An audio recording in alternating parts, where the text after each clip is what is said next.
बिस्मिल्लाहिर्रहमानिर्रहीम अस्सलाम वालेकुम स्टूडेंट्स। आज हम चैप्टर नंबर 14 में शॉर्ट क्वेश्चंस यानी कॉन्सेप्चुअल क्वेश्चंस को अटेम्प्ट करेंगे।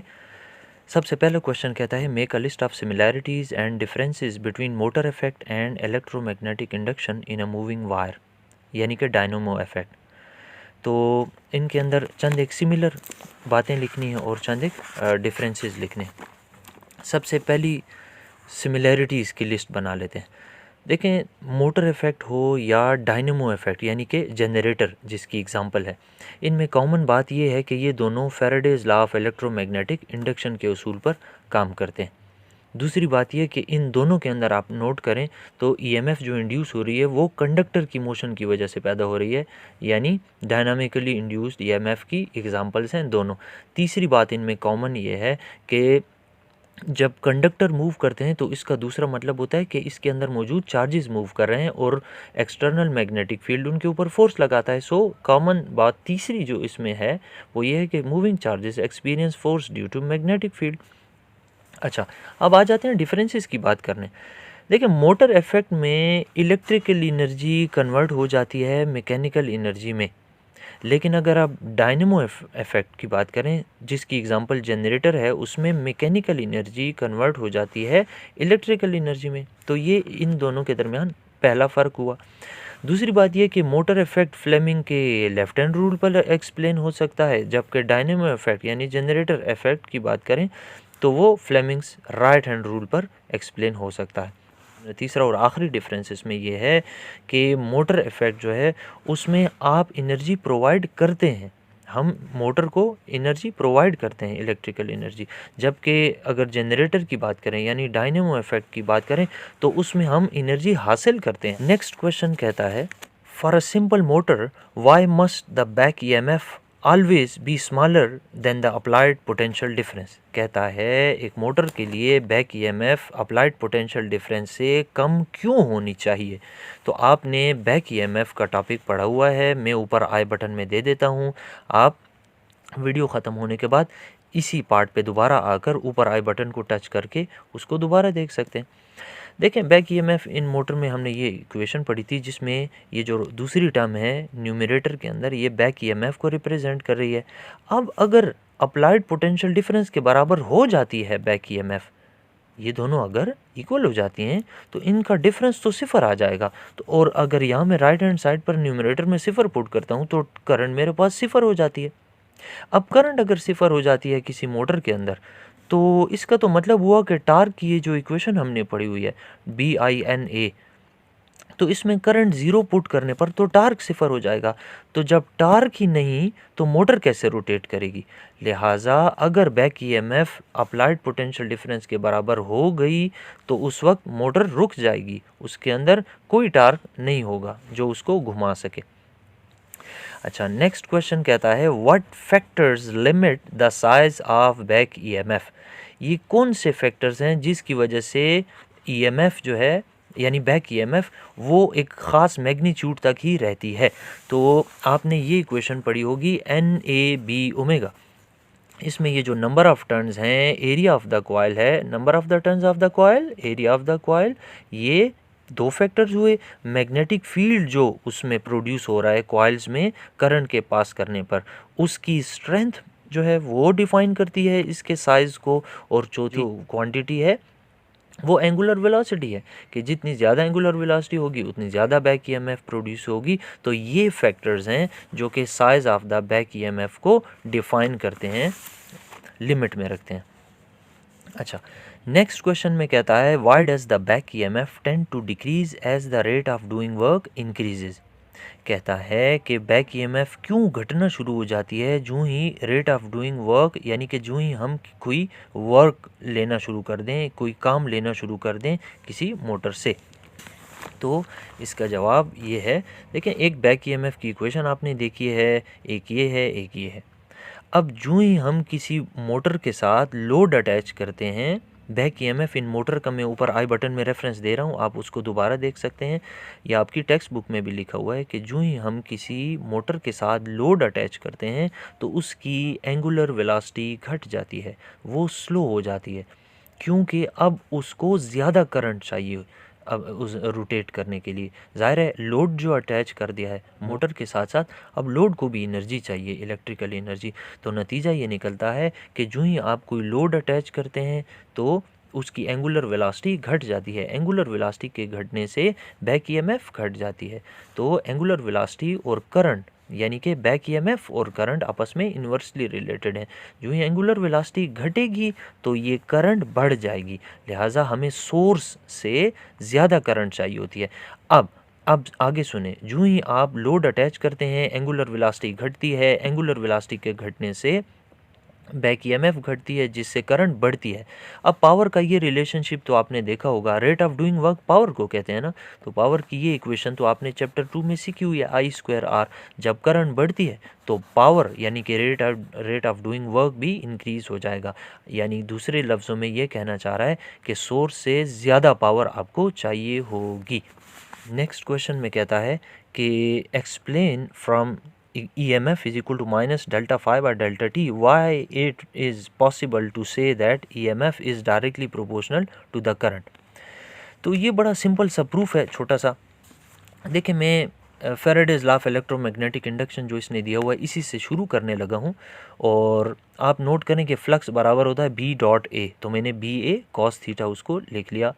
अब cos थीटा सिंप्लिसिटी के लिए मैंने 1 के इक्वल पुट किया, जबकि A जो है एरिया ऑफ द कॉइल है जो कि कांस्टेंट होता है। कांस्टेंट को इससे बाहर भी निकाला जा सकता है, बाहर हो तो अंदर भी लाया जा सकता है। सो इस वक्त मैं A को साइड पे कर रहा हूँ, बाहर लेकर जा रहा हूँ। B हमारे पास रह गया। अब हम लोगों ने magnetic field due to a current carrying solenoid के लिए ये प्रूफ किया हुआ है, B is equal to mu naught n i. तो मैं B की जगह mu naught n i replace कर रहा हूँ। अब इसमें म्यू नॉट और number of turns per unit length यानी कि स्मॉल n ये कांस्टेंट है, ये बाहर आ जाएगा A के पास और हमारे पास ब्रैकेट में रह जाएगा delta I bye delta T multiply by ये तमाम के तमाम फैक्टर्स। अब ये तमाम जो फैक्टर्स हैं इसमें अगर आप नोट करें तो एरिया है कांस्टेंट है, number of turns per unit length constant होता है, mu naught permeability of free space है कांस्टेंट है, तो नेगेटिव साइन ये सारे के सारे कांस्टेंट्स हैं। मैं इन सब को एक ही कांस्टेंट से रिप्लेस कर देता हूं जिसमें मैंने यहाँ मेंशन किया है कि ये सारे बराबर हैं एक किसी कांस्टेंट के। अब यहाँ पर इक्वालिटी और कांस्टेंट को हटाएं तो हम प्रोपोर्शनैलिटी लगा सकते हैं, तो हमें हमारा डिजायर्ड प्रूफ मिल सकता है। ठीक है, नेक्स्ट क्वेश्चन देखते हैं। नेक्स्ट में कहता है कि show that the relationship EMF is equal to minus delta phi by delta t is dimensionally correct. Students ये हमें फिर से Faraday's law of electromagnetic induction दिया हुआ है जिससे हमने ये साबित करना है कि ये डायमेंशनली बिल्कुल करेक्ट है। तो हमें आज फर्स्ट ईयर में पढ़े हुए डायमेंशन वाले टॉपिक को रिपीट करना होगा। देखिए मैं लेफ्ट हैंड साइड से शुरू कर रहा हूँ। हम जानते हैं EMF एक वोल्टेज है, वोल्टेज या पोटेंशियल डिफरेंस बराबर होता है work done per unit charge. Work का फार्मूला F.S आपने ऑलरेडी पढ़ा हुआ है फर्स्ट ईयर में, और इसी तरह चार्ज बराबर होता है करंट मल्टीप्लाइड बाय टाइम के। तो मैंने इन दोनों को W और Q को F मल्टीप्लाइड बाय S और Q is equal to I T से रिप्लेस कर दिया। अब आप नोट करें I जो है एक बेस क्वांटिटी है, टाइम T बेस क्वांटिटी है, डिस्टेंस S बेस क्वांटिटी है, लेकिन F यानी फोर्स डिराइव्ड क्वांटिटी है। तो हमने न्यूटन सेकंड लॉ में पढ़ा हुआ है कि F बराबर होता है ma के, तो मैंने ma से रिप्लेस कर दिया, SIT अपनी जगह पे वैसे के वैसे ही पड़े हुए हैं। अच्छा, इससे अगले स्टेप में मैंने इन सब की यूनिट्स लिख दी। मास है तो किलोग्राम, एक्सेलरेशन है तो मीटर पर सेकंड स्क्वायर, करंट है तो एम्पेयर, डिस्टेंस है मीटर, टाइम है तो सेकंड। उससे अगले स्टेप में जहाँ जहाँ जो जिनकी बेसिस सेम है उनकी पावर्स को मैंने कंबाइन कर लिया। तो ये ऊपर देखें न्यूमरेटर में तो metre power 1 metre power 1 metre square हो जाएगा, और second power 2 second power 1 second power -3 हो जाएगा। तो अब वो मरहला आ गया कि अब हम इन सब को हटाकर इनकी जगह इनकी डायमेंशंस लिख दें। तो किलोग्राम और metre square, ampere inverse, second inverse cube की जगह मैंने इनकी डायमेंशंस पुट कर दी। तो इस तरह मेरे पास लेफ्ट हैंड साइड की डायमेंशंस आ गई। राइट हैंड साइड जो है वो delta phi by delta t है। हम जानते हैं कि फाई बराबर होता है B मल्टीप्लाइड बाय A के। बी जो है वो मैग्नेटिक फील्ड इंटेंसिटी है जिसकी यूनिट टेस्ला है, एरिया की मीटर स्क्वायर, टाइम की यूनिट सेकंड। टेस्ला हम जानते हैं कि newton ampere inverse metre inverse के बराबर होता है। अब ज़रा न्यूटन को छोड़ के बाकी सब क्वांटिटीज़ को देखें, वो सब की सब बेस क्वांटिटीज़ हैं, इनको छेड़ने की ज़रूरत बिल्कुल भी नहीं है। न्यूटन एक दफ़ा फिर से मैं पुट करूँगा, आप जानते हो F = ma के बराबर है, तो F की जगह न्यूटन, M की जगह किलोग्राम और A की जगह मीटर पर सेकंड स्क्वायर है। ये मैं उठाकर न्यूटन की जगह रिप्लेस कर दूंगा। उससे अगला स्टेप, इन तमाम में जिनकी बेसिस सेम है उनकी पावर्स को कंबाइन कर लेंगे। देखें m पावर +1 है, ये m पावर -1 है, ये कैंसिल होता है, मेरे पास m पावर 2 बच जाता है। ये लिखा हुआ है, किलोग्राम अपनी जगह पे, एम्पेयर पावर -1 वो अपनी जगह पे, और ये सेकंड पावर -3 है, ये भी यही लिखा हुआ है। अब आखिरी मरहला ये है कि आप इनको डायमेंशन की शक्ल में लिख दें। तो ये हो गई जी राइट हैंड साइड की डायमेंशन। अगर आप लेफ़्ट हैंड साइड और राइट हैंड साइड की डायमेंशंस को गौर से देखें तो ये बिल्कुल एक जैसी हैं। लिहाजा चूँकि लेफ़्ट हैंड साइड की डायमेंशन राइट हैंड साइड की डायमेंशन एक जैसी हैं, सो हम ये कह सकते हैं कि this equation is dimensionally correct. ठीक है, नेक्स्ट क्वेश्चन बड़ा आसान सा है। कहता है give formula for the flux linkage in terms of angular orientation, यानी कि फ्लक्स लिंकेज को आपने एंगुलर ओरिएंटेशन यानी एंगुलर क्वांटिटीज़ की शक्ल में लिखना है। देखें, फ्लक्स लिंकेज आपको बताया गया है कि बराबर होता है फ्लक्स को number of turns of the coil के साथ मल्टीप्लाई करना, और फ्लक्स का फार्मूला BA cos थीटा है। आप जानते हैं कि थीटा बराबर होता है ओमेगा टी के। तो मैंने इस वक्त क्वेश्चन की डिमांड के मुताबिक जो फ्लक्स लिंकेज है उसको ऐसी क्वांटिटीज़ की शक्ल में रिप्रेजेंट कर दिया कि जिससे ये एंगुलर क्वांटिटीज़ नज़र आ रही हैं, यानी ओमेगा जो है वो एंगुलर वेलोसिटी है, थीटा जो है एंगुलर डिस्प्लेसमेंट है, तो ये उसके टर्म्स में रिप्रेजेंट करना था। नेक्स्ट क्वेश्चन जो है ये आखिरी क्वेश्चन होगा, इसके बाद मैं इससे अगले लेक्चर के अंदर बाकी के तमाम शॉर्ट क्वेश्चंस को अपलोड करूँगा। Explain the eddy current in terms of Lenz law, also by drawing a suitable diagram show the direction of eddy current and the polarity produced in the sheet as a result of magnetic field।